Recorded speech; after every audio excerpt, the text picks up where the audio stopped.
Okay, we're recording, and so if anyone just wants to give an update on some of the things that are going on locally that you think are either exceptional and the rest of us should know about, or some concerns that you have, or things that that you're wondering if someone else in the group can help you with, now's the time.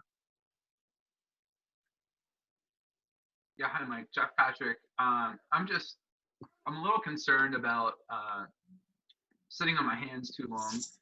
What we were told from our administration is that we are not to contact families, students for any reason at all, for anything.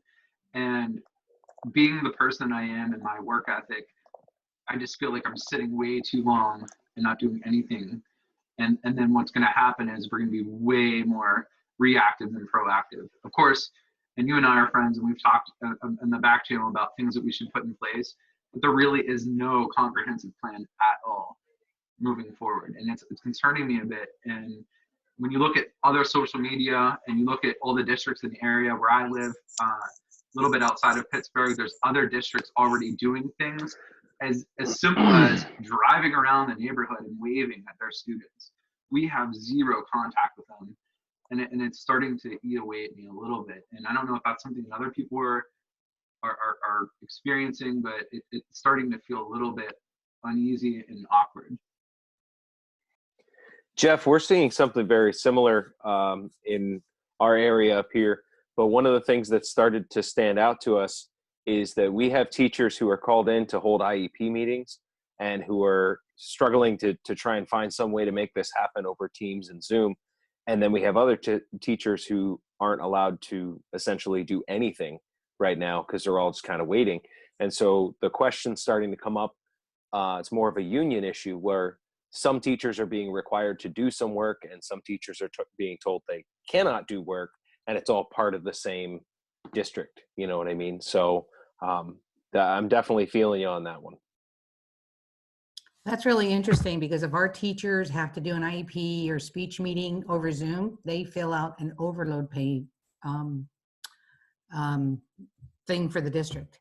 And we're encouraged to talk to our kids. Like I've called all my kiddos or their parents and talked to them and sent them stuff.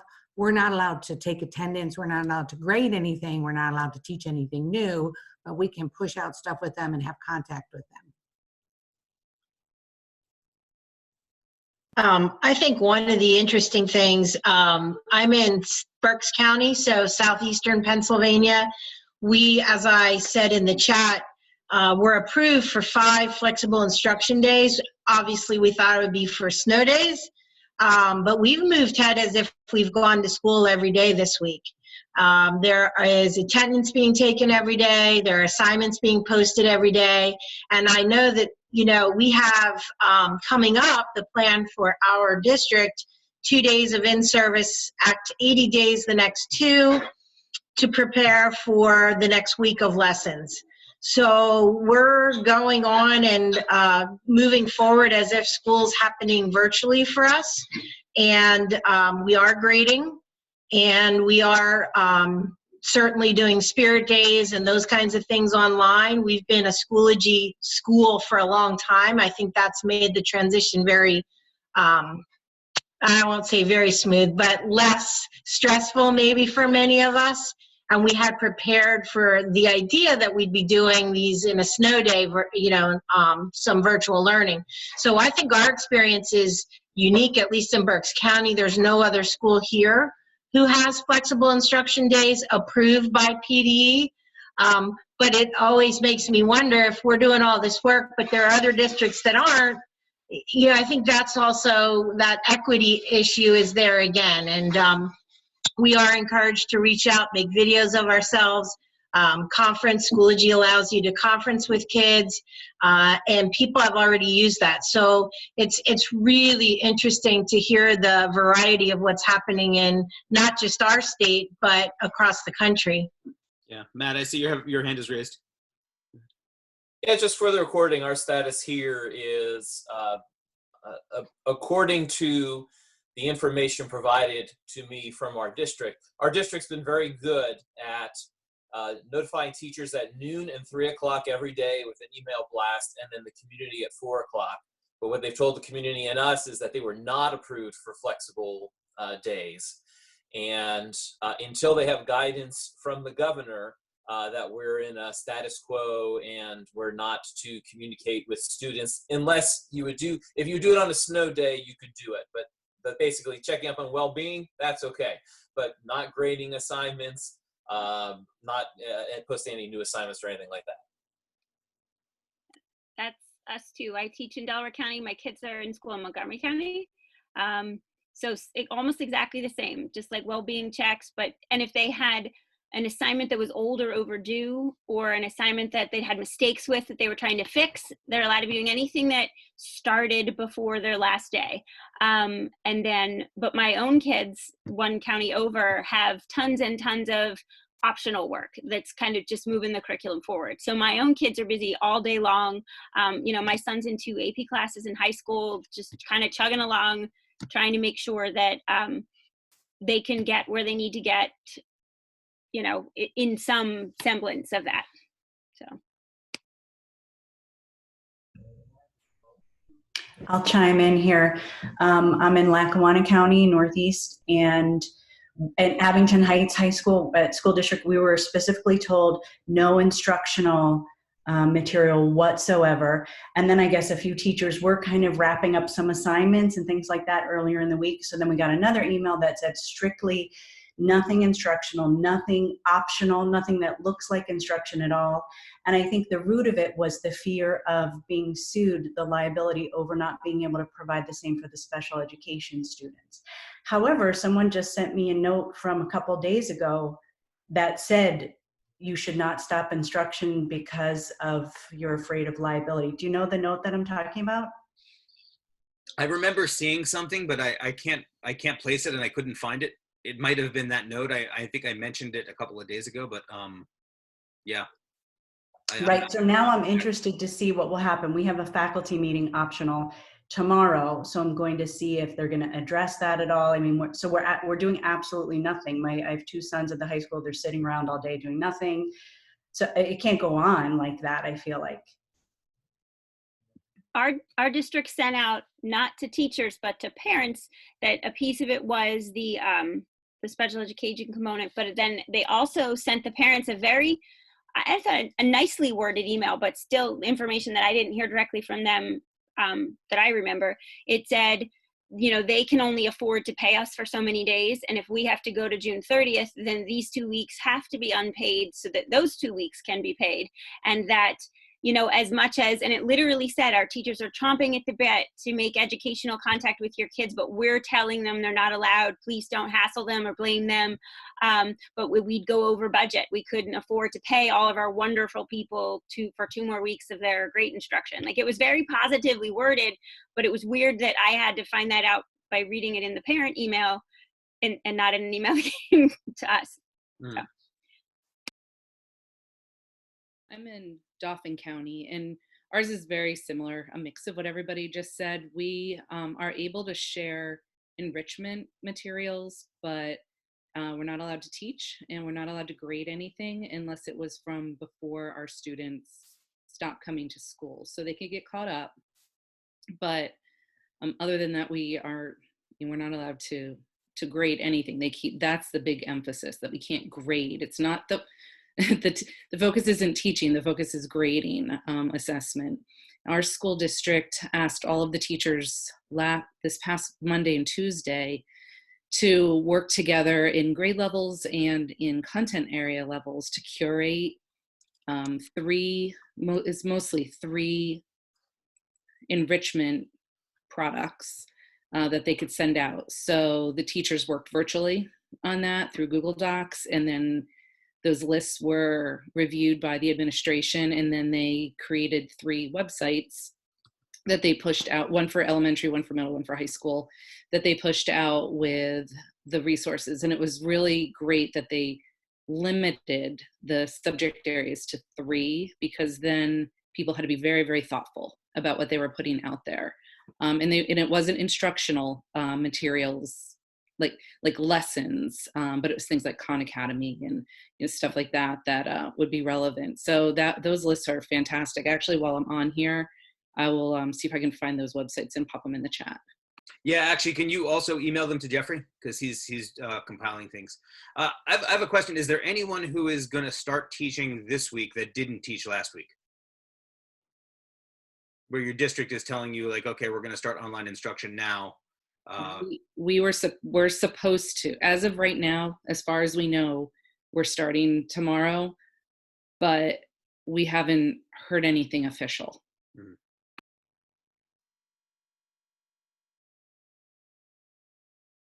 Okay, I want to introduce everyone to Samantha. Samantha Neill is with us. She is our guest today. I shared a little bit of background with all of you before she jumped on the call, but she was part of the Kansas task force that was made up predominantly of teachers. I think I have that right, Sam, right? Mostly teachers? Mm-hmm. Yep. Yes. That came up with some great guidelines for school districts and teachers there. So I'm going to ask her to share a little bit about that process and maybe share that resource with us. And feel free to ask any questions, Jeff. Sam, it's all you. All right. And Hey, just so you know, Sam, we are recording, just so you know. Okay, that's great. So we started this task force Sunday night.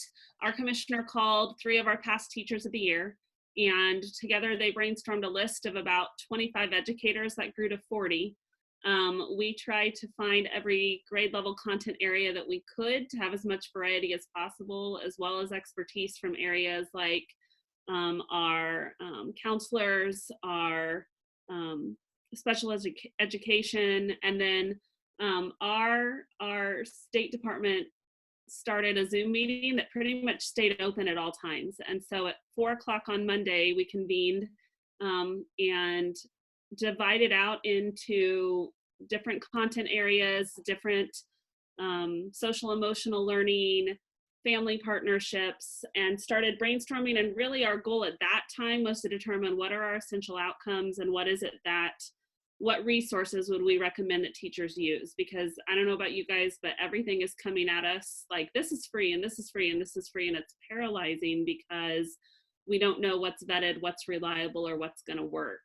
So over the course of 2 days, we put together a 76-page document, but the website is actually easier for us to manipulate. And so I'm going to share this screen with you and just show you kind of what it looks like. And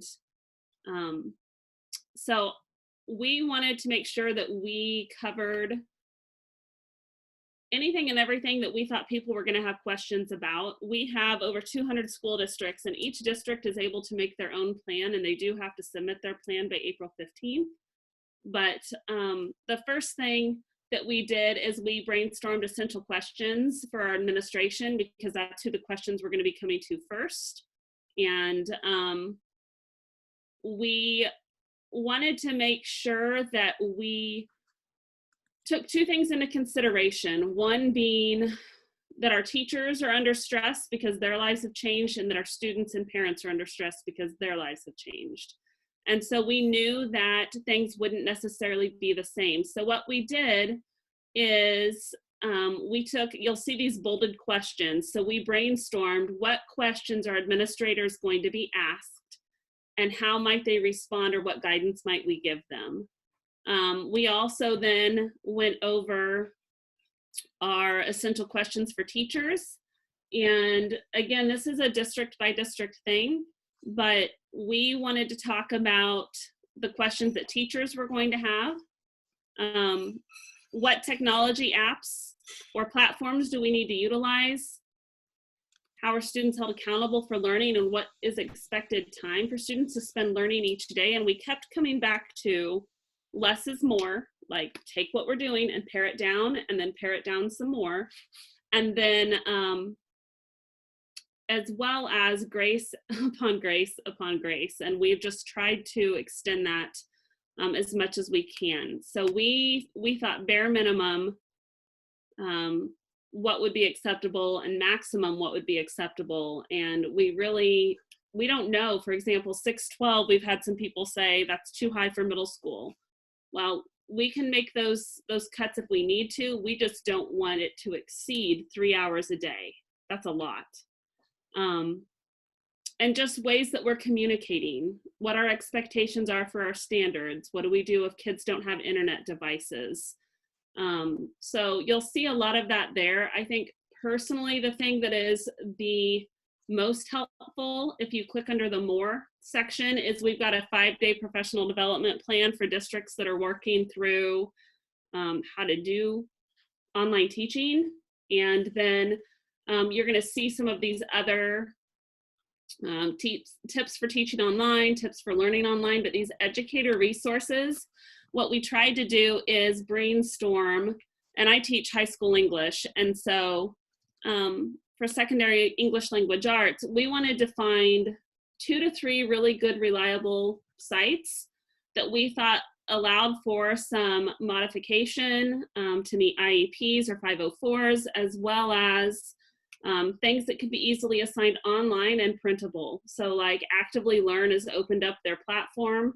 Normally it's like $10 a kid, but it allows you to embed questions. And so you could do different things with that.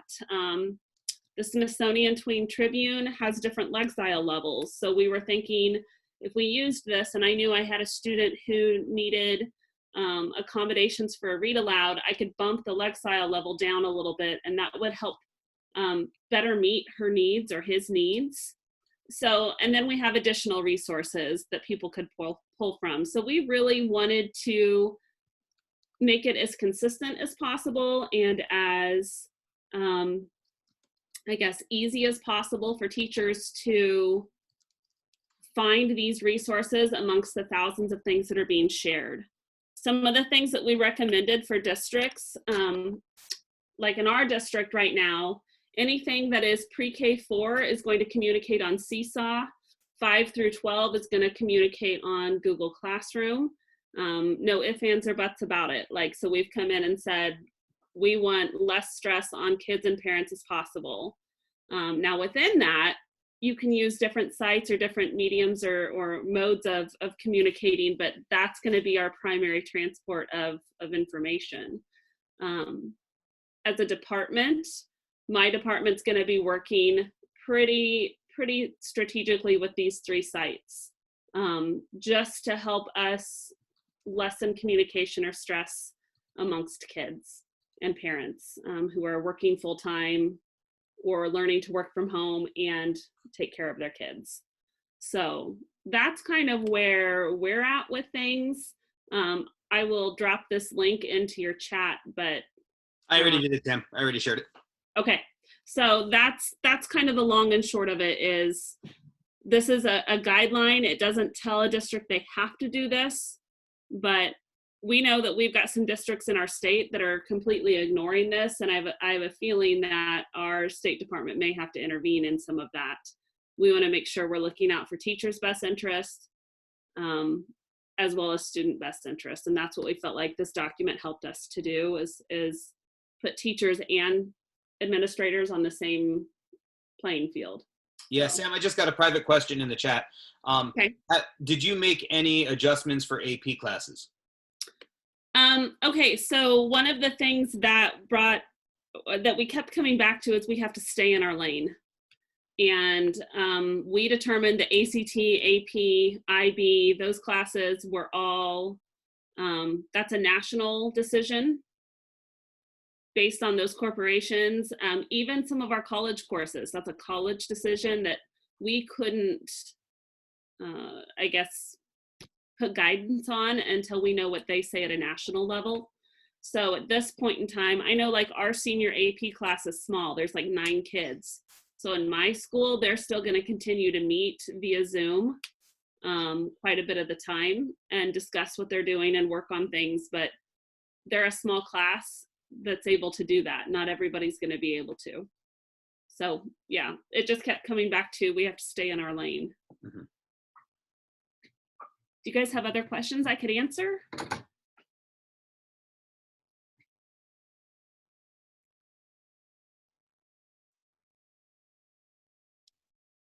So Sam, this is Mari. I'm sort of curious because for us, in some ways, this model creates just statewide envy, I think, because we don't have this right now. Like this is something that we were just talking about before you got on, which is that we don't have this from this kind of guidance from our state in many ways. It's fractured from where we're getting things. How did you, or what would you say to states that are fragmented in terms of how to get all of the pieces into a single place to have the conversation? Does that make sense? Yes. Well, I think it starts with a group like this. And I think it starts with even a quick document or spreadsheet about what are the different areas that we would need to cover and who would be able to do that. What happened when we did this is we would meet as a team for an hour or so, and then we would disperse for 4 hours, and our small groups would then get together and work via Zoom. So there was 3 of us for ELA, for secondary ELA, and we would then meet and develop, and we had to report back with what it was that we did at that point in time. So while all of this was happening, our commissioner and deputy commissioner were not in the work part of it. They would come in from time to time for the full group, but it was teachers saying, yes, I will take on this work, and I will report back in 3 hours with what we've got done, and then we'll reassess where we're at. How many days did it take you to, I guess, how many days did it take you to put that together? And when are you expecting that there's going to be implementation of this? Because I know that this has not, like at least I know Justin Coffey didn't know 2 days ago what was going. He knew it was something great, but he didn't know what it was. We spent 2 days on it. Okay. But it was pretty much nonstop 2 days. I mean, I'll be honest, I think that I spent 16 of those or 20 of those hours via Zoom or researching for this. It was completely volunteer, which was also, I mean, it's also hard. That's what I did over my spring break, but we knew that we had the opportunity for teachers to have a say in it, so we did it. We started, most districts right now are either coming off of their spring break or starting their spring break.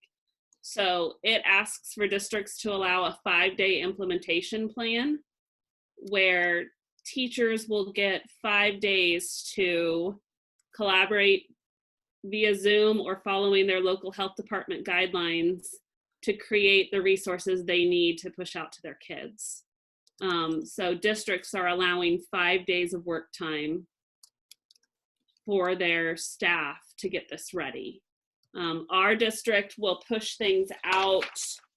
March 30th is our intended date to start with kids. Yeah, I think one thing for us to keep in mind as we kind of look at this as a model and how it might be able to be replicated or adapted to Pennsylvania. Kansas has been doing some great work. So Kansas is in a structurally is different than us is in that their commissioner of education, I think you call it, Sam, right, is not appointed politically. No. And so within that state, the commissioner of education has done a great job of building infrastructure for the past couple of years through a redesign process where teachers have been empowered, and it made it a little bit easier to step into this work. Now for us, we have that infrastructure as well, but we don't have it necessarily at the government level. We have it here within PTAC.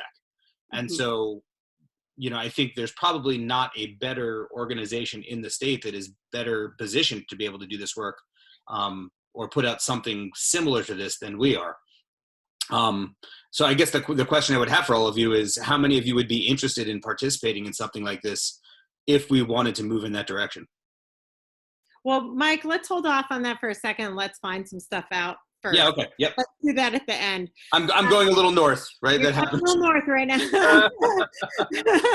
But Sam, another question for you, quick question. In terms of control of the school district, so I keep saying this tonight on this call, we're a local control state. You guys aren't a local control state though. We are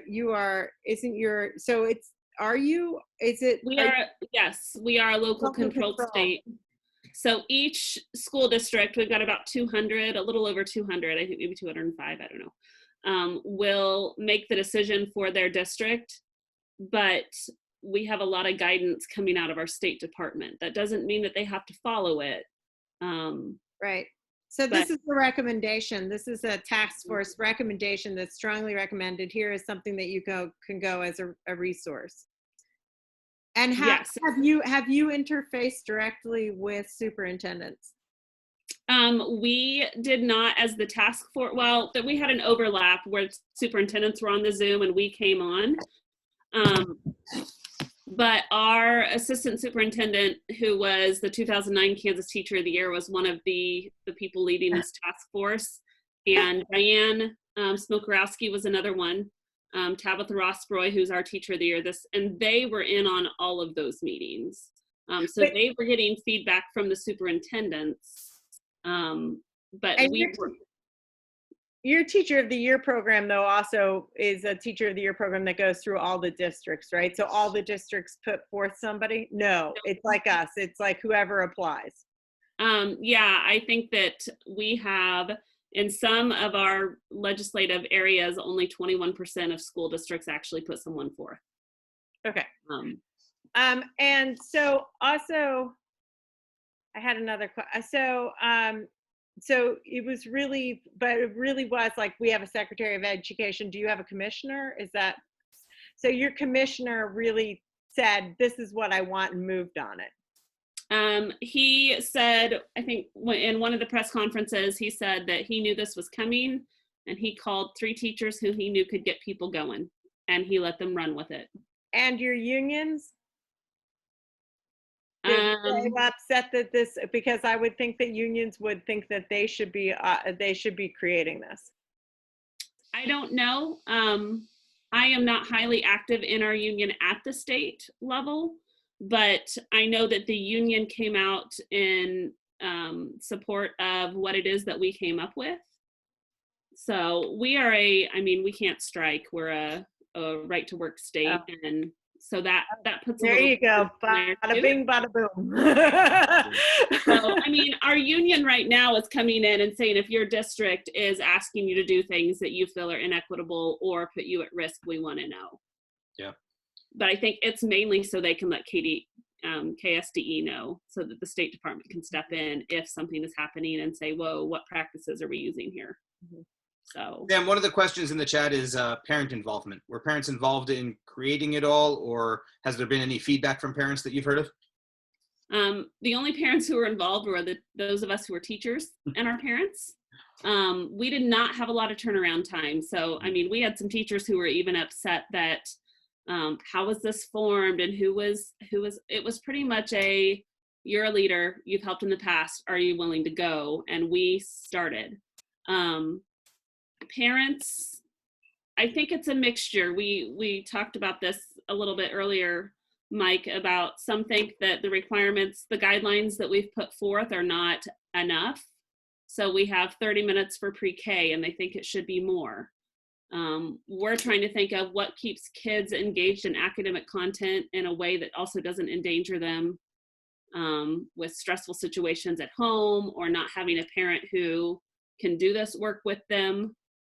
So we were trying to look at all different sides of equity at this point. We haven't had a lot of pushback from parents. I think for most of them, it has been a sense of relief, because they were thinking that they were going to have to teach for 6 hours a day. And when they saw the recommendations, it helped them to know that this is manageable and something they could do.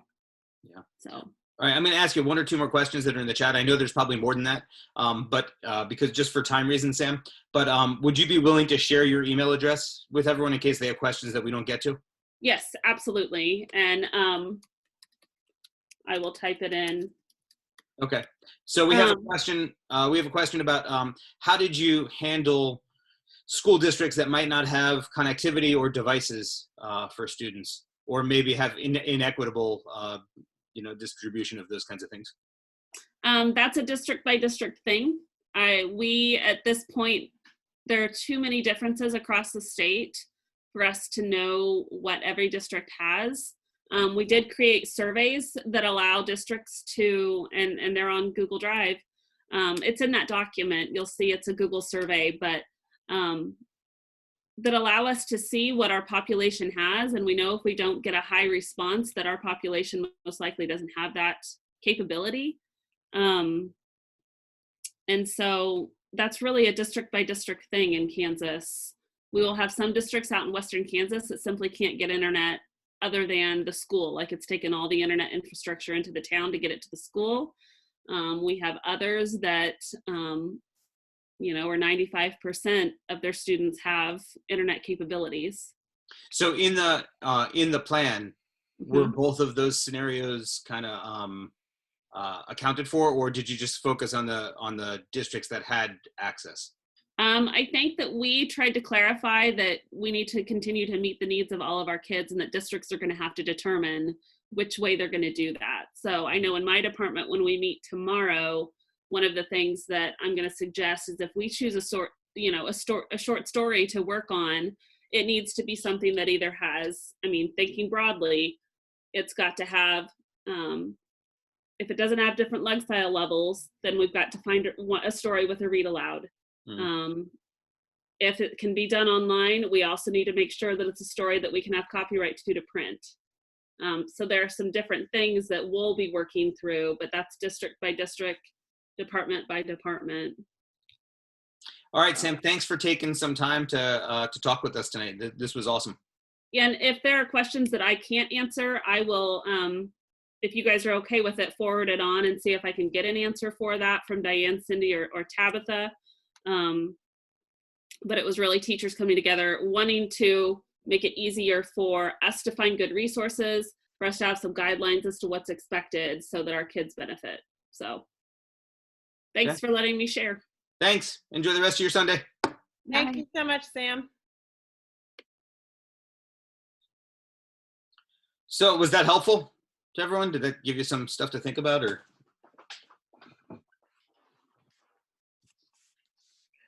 Anyone have any thoughts they want to share?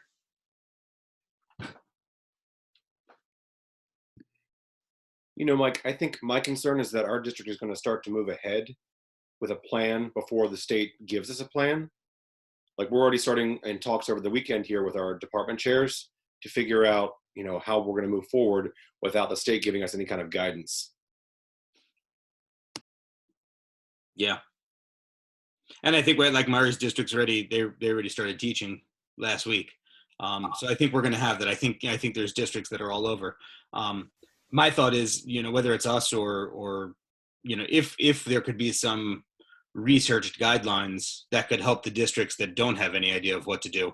I don't know if anyone follows me on Twitter. I sent out a tweet a couple of days ago that basically said, like, I know there's district administrators out there that don't have any clue how to move forward. Your teachers do, right? Like, you know, let your teachers lead, you know, put them in a position where they can give you ideas because they have them.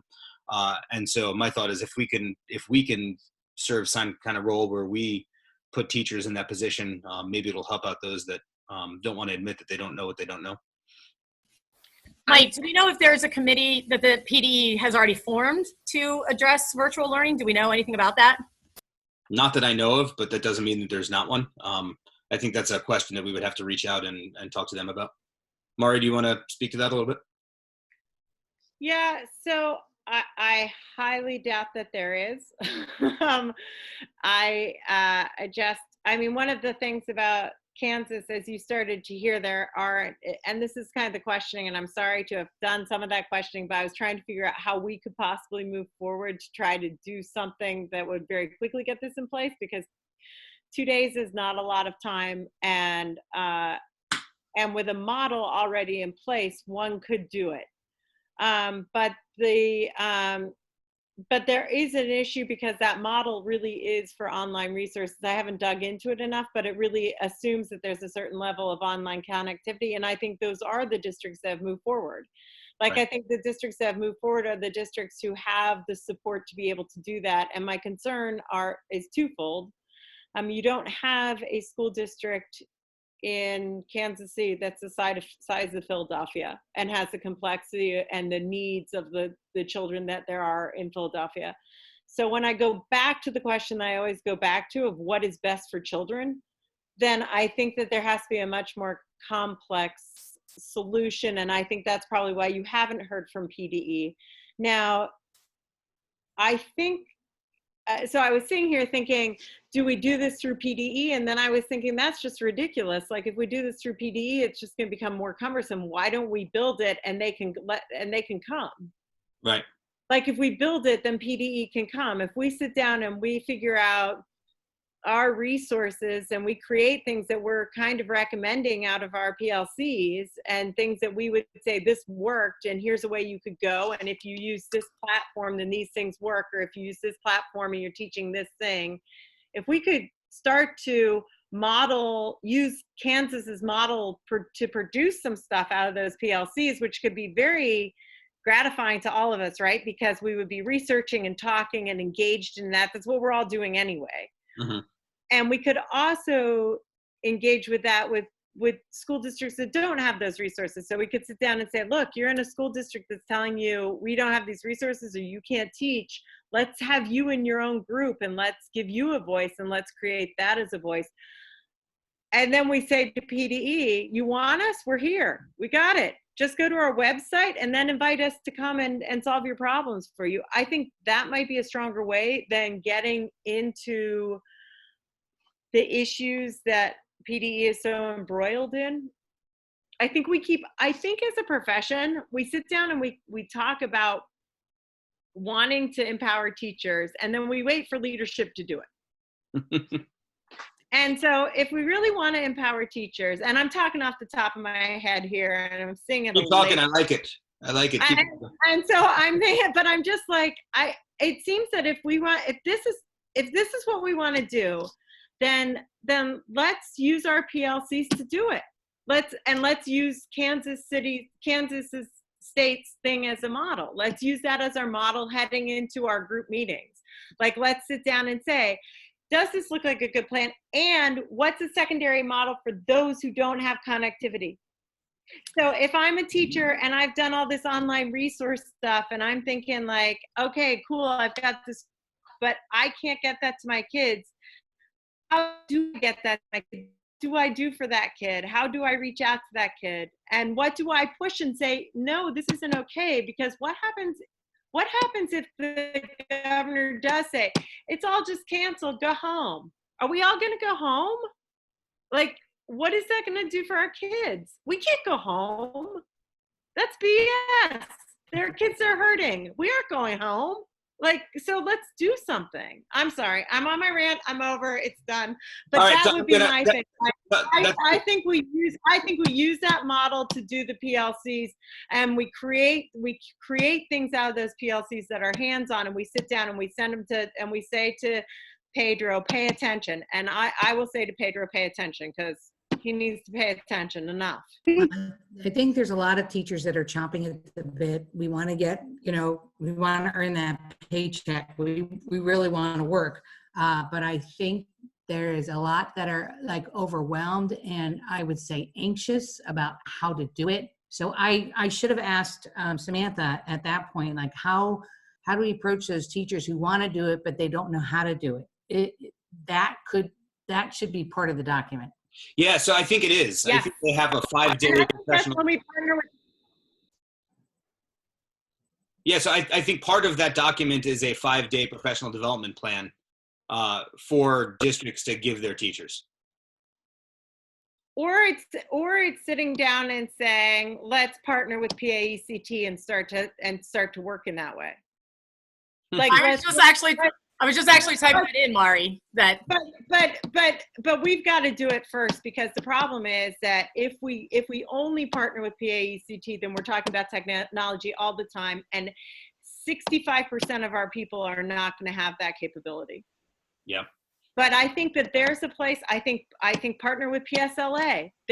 Get librarians involved. Have them do that. This is their bread and butter. This is what they do. This is why we need librarians. Let's prove it. Yeah. There it is. Karen has her hand raised. Sorry. It's okay. I just wanted to say that I noticed that the name of that plant was called Continuous Learning. And in some ways that name like transcends like a crisis like this in my mind, where like I know New York State is involved with distance learning right now, and there's a huge push to like put iPads in the hands of all the children, and de Blasio has made that his centerpiece. We're not going to close the schools unless you teachers, American Federation of Teachers and whatnot, can all come together and agree you're going to instruct during that time frame. And whether that's right or wrong, I'm not trying to say, but I just feel like that model that Sam brought up seems to have a more 21st century tone to it in terms of continuous learning.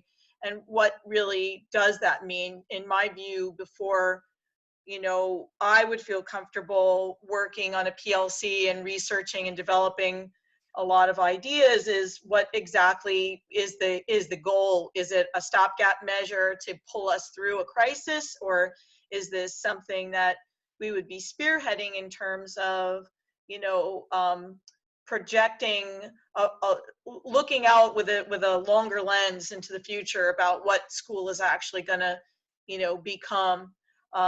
I feel like that's absolutely critical when you look at the youngest students, the youngest children, and just the idea of teaching reading through Zoom to young children is difficult. Phonemic awareness and all of the very, you know, small elements of minutia of language that need to be, you know, conveyed to children in order for them to learn to read is part of that whole entire, you know, socialization process, as well as the reading, science of teaching reading. So I kind of feel like there's a couple different elements that should sort of get tossed up for discussion just in that framework, and I'll be quiet and hear what other folks have to say. Yeah, so Daniel, I know you have your hand up, but before you, just because we're running short on time, I'm going to come to you afterwards. So here's what I'm going to propose. That since we have the 4 PLCs scheduled for this week, that we send out to our membership the Kansas document, that website that we just saw, and we ask people to consider 2 questions, to look that over and consider 2 questions before they get on those calls. First question being, what would this look like for districts that don't, that potentially have a lot of students, or any students that don't have access? And you know, what would this look like in Pennsylvania as a whole if we were to put some recommendations together? And then we let those PLCs discuss that, have notes taken by those that are leading the calls, and then bring that back to us so that we can potentially, the last PLC will be done on Wednesday. We could potentially pull that together and share those notes with membership, and then come back next Sunday and have a discussion. Mari, how does that, I know I'm doing this off the top of my head, so does that sound like a reasonable plan, or is that too much time? I'm sorry, Mike. I was writing down all sorts of other stuff. Okay, I'm going to assume that it was fantastic then. It was a great. It was a great plan, Soskell. It was like the best plan I've ever heard. Yeah. All right, so Daniel, what do you want to say? Go ahead. I just wanted to agree that, you know, I think that this is a future of education that's really being thrust upon us right now, and it's not so much. It's real easy for a lot of districts to just look for those quick, easy patches and start throwing out some websites or something very basic. I know my district has started kind of doing that, but I don't think that it serves the greater sense of moving education forward and supporting our students as a whole. So one of the pieces that I think we really need to consider, as we mentioned before, was having that PD piece in there, because a big hurdle that I'm seeing in the districts around here are that our teachers don't know how to use this technology. Mm-hmm. And they've always kind of felt like it's something that someday they'll have to learn. I feel like we really have an opportunity here to do it and do it right, so that it's not just a Band-Aid on the dam. It's, you know, a supportive measure for our students. So I just think that we really want to keep that PD piece in mind as we're moving forward. So I know we're out of time, but if all of you are willing to stay just 1 or 2 more minutes, that's great. If you have to drop off, no worries. Does the plan that I outlined sound like a reasonable plan forward for everyone? Or is there anyone, does anyone want to recommend something a little bit differently? Some other things that we should ask people to consider as they look this over? I think a lot's going to happen this week. I don't know. Can we wait till Sunday? Mm-hmm. I think that's a good point. But the other thing is that we are all teachers, and I have to say, like, after this past week of trying to do what I've been doing, it's incredibly, I don't even know how to say it. It's like there is no routine. There is no downtime. My kids don't have a routine. I don't have a routine. We haven't settled in. The people who have settled in with a routine in many ways are just lecturing. And the kids are feeling overwhelmed by that. And then they're feeling, I mean, I think it's a vicious cycle once we get into it anyway. So I don't know if people do start teaching this week. And then I think once people start teaching, it's going to be different. So yeah. I think we almost have to wait a week. I think we have to see a little bit how it settles. Because I'm worried about if we, like, I don't want to move too slowly, but I also don't want to move too fast. Yeah. Because I think, to Daniel's point, it is the future. Like, and I don't think we really have quite a grip on that yet. But I also do want to say one thing, which is please watch, because we do have kind of a three-prong effort going on here in terms of how we're going to approach this. So, Joe Welch has very graciously agreed to sort of be the face of parts of this effort, but more so to be his own face and his own talking. So we're giving him a platform from as a PTAC member to be able to really talk particularly about teacher mental health through all of this, because we haven't even touched upon that.